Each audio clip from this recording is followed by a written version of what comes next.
Yo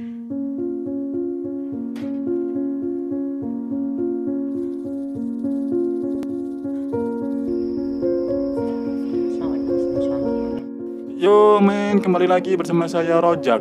Kali ini saya akan membawakan alur cerita film yang berjudul Wild. Wild adalah film biografi drama petualang Amerika Serikat tahun 2014 yang disutradarai oleh Jean Marc Vallée dan diproduseri oleh Reese Witherspoon, Bruna Papandera, dan Bill Pohlad. Film ini diangkat dari kisah nyata. Bagaimana keseruan film tersebut? Mari kita lanjut ke alur cerita filmnya.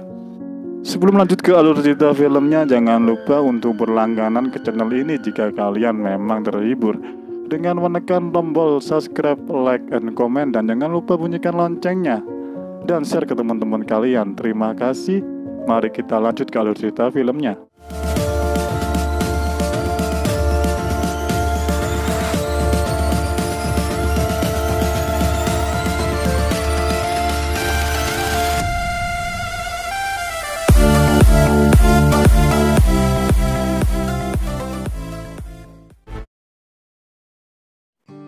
Film diawali dengan memperlihatkan seorang perempuan yang berada di atas gunung. Perempuan tersebut bernama Cheryl. Cheryl mengalami luka pada kakinya akibat batu yang kekecilan, sehingga membuat kuku di ibu jari kakinya patah. Cheryl pun berteriak, dia mengingat masa lalunya yang kelam. Cheryl dulunya sering mantap-mantap dengan semua jenis pria. Film pun beralih kejadian sebelumnya, ketika Cheryl akan memulai awal perjalanannya ke PCT. PCT di sini bukanlah paracetamol, melainkan singkatan dari Pacific Crest Trail, adalah jalur pendakian jarak jauh yang sejajar dengan bagian tertinggi pegunungan Cascade dan Sierra Nevada, yang terletak 100 hingga 150 mil dari timur Pasifik Amerika Serikat. Cheryl tiba di sebuah penginapan. Dia bermalam di sana untuk beristirahat sebentar sebelum memulai kegiatan. Malam itu, Cheryl menelpon mantan suaminya. Dia sekedar memberi kabar bahwa dia besok akan melakukan perjalanan panjang. Setelah menutup teleponnya, Cheryl pun melihat ada sebuah pria gagah dengan topi koboynya yang berada di luar jendela tempat dia menginap. Hasratnya pun ingin memanggil pria tersebut, memilih untuk menahan nafsunya.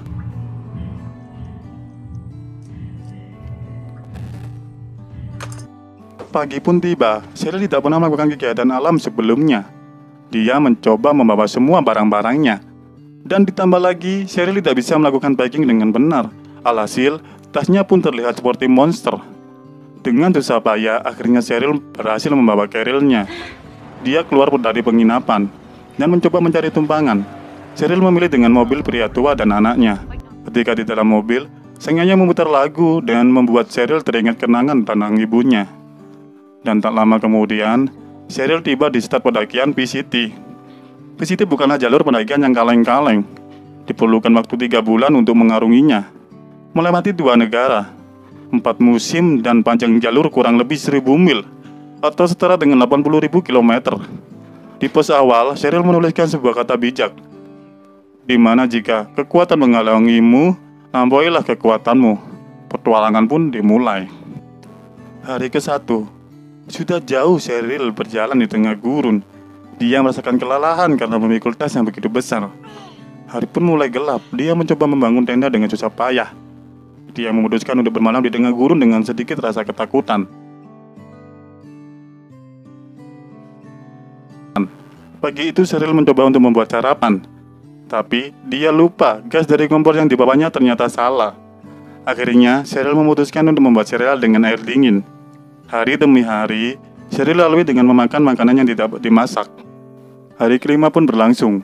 Cheryl sedikit menggerutu, dan dia ingin pulang saja. Ketika dia berada di perempatan di mana ada satu jalur yang ingin mengantarnya ke jalan raya, Cheryl sempat bimbang. Akankah dia pulang atau melanjutkan perjalanan ini? Dengan sedikit keteguhan hati, Cheryl memilih untuk melanjutkan perjalanan. Gelap pun mulai datang. Di kejauhan, Cheryl mendengar deru mesin. Cheryl pun berlari dan menghampiri pria yang sedang bekerja di ladang tersebut untuk sekedar meminta pertolongan agar bisa mengantarkannya di tempat terdekat yang menjual makanan. Tapi hari sudah mulai gelap. Tidak ada yang buka di jam malam ini, kata pria tersebut. Akhirnya, Cheryl diajak ke rumah pria tua tersebut. Di dalam mobil, Cheryl takut bagaimana jika yang dia tumpangi tersebut adalah seorang psikopat. Hati Cheryl mulai sedikit lega. Dia melihat ada istri dari pria tua tersebut. Di dalam rumah, Cheryl pun makan dengan lahap. Setelah menyantap hidangan, Cheryl memutuskan untuk membersihkan diri. Secara, dia sudah hampir 1 minggu tidak mandi. Dan ketika Cheryl mandi, dia melihat tato yang di pundaknya dan mengingat masa lalu. Tato yang di pundak Cheryl sama dengan yang ada di pundak Paul, mantan suaminya. Tato itu mereka buat saling mengikat karena di hari itu mereka berdua telah cerai. Di pagi hari, pria tua itu mengantarkan Cheryl ke tempat di mana Cheryl dapat memberikan kebutuhan yang diperlukan. Dan setelah mendapatkan semuanya, Cheryl diantar lagi ke pos VCT. Di hari itu, tanggal 21 bulan 6 tahun 1995. Cheryl menulis catatan di pos itu. Cheryl melanjutkan perjalanan dengan hati yang sangat gembira karena dapat memasak masakan yang hangat lagi.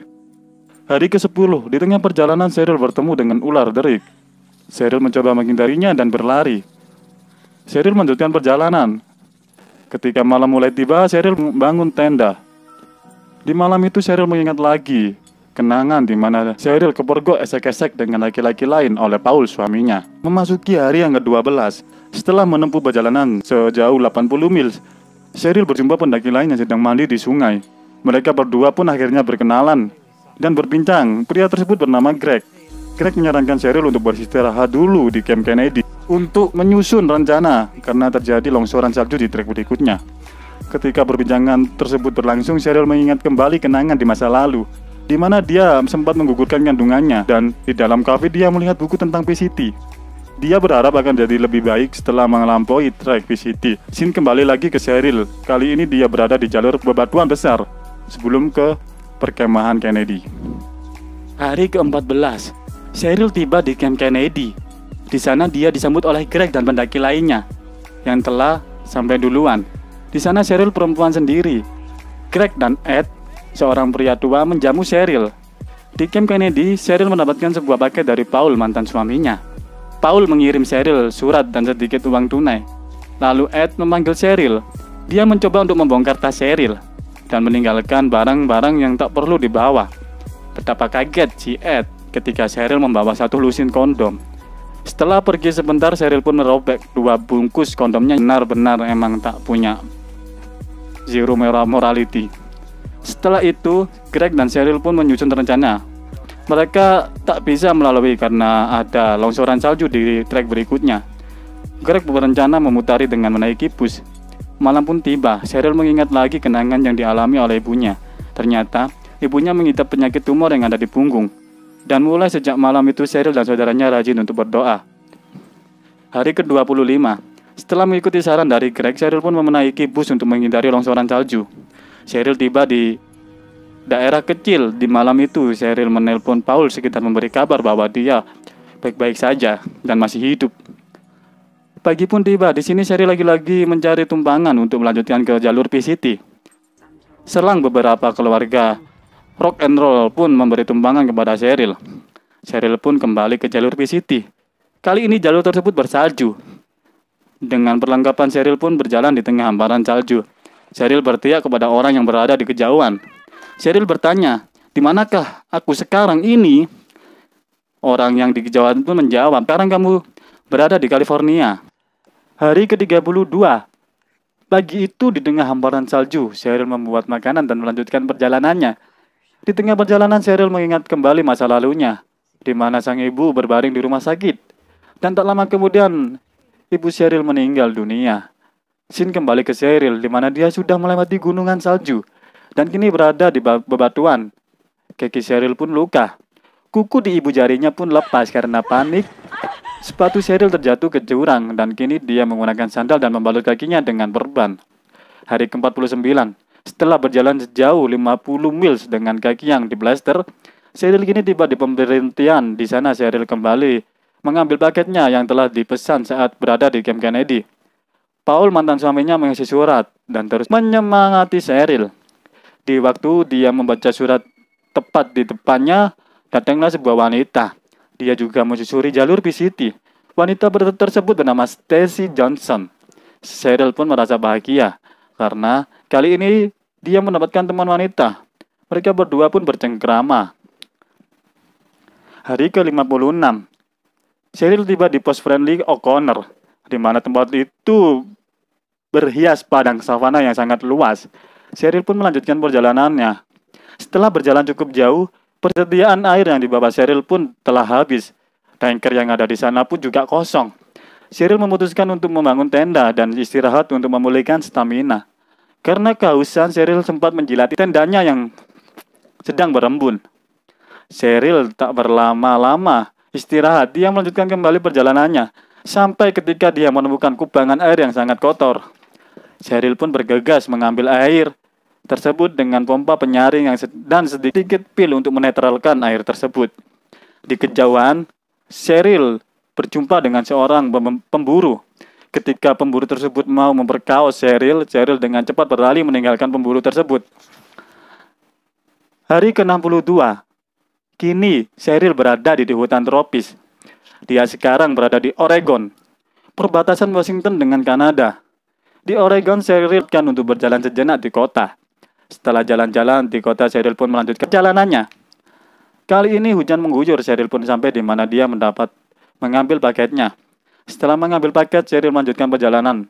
Kali ini Cheryl bertemu banyak pendaki dan memutuskan untuk bermalam sambil meneguk sedikit arak atau ciu atau anggur merah. Di pagi hari sambil minum kopi, petualang yang mayoritas laki-laki menyebut Cheryl dengan sebutan Ratu PCT. Di tengah perjalanan menuju akhir, Cheryl bertemu seorang ibu dan anaknya. Anak tersebut bernyanyi dan Cheryl pun teringat kembali kenangan bersama ibunya. Di akhir perjalanan, Cheryl melihat sebuah jembatan yang menjadi titik akhir dari perjalanannya. Di akhir film diceritakan bahwa Cheryl telah menikah dengan seseorang pria yang selalu berada di sampingnya. Dan setelah 9 tahun, Cheryl memiliki seorang putra yang bernama Clever.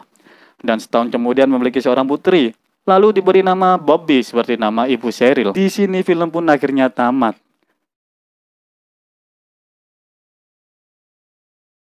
Film yang sangat menginspirasi. Akhir film kita diperlihatkan kredit skor Cheryl yang asli.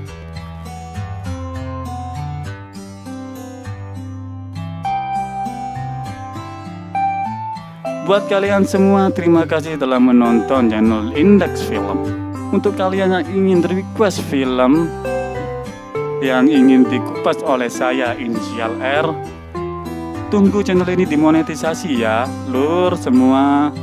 Agar channel ini cepat dimonetisasi, jangan lupa untuk berlangganan dengan klik subscribe, like, and comment.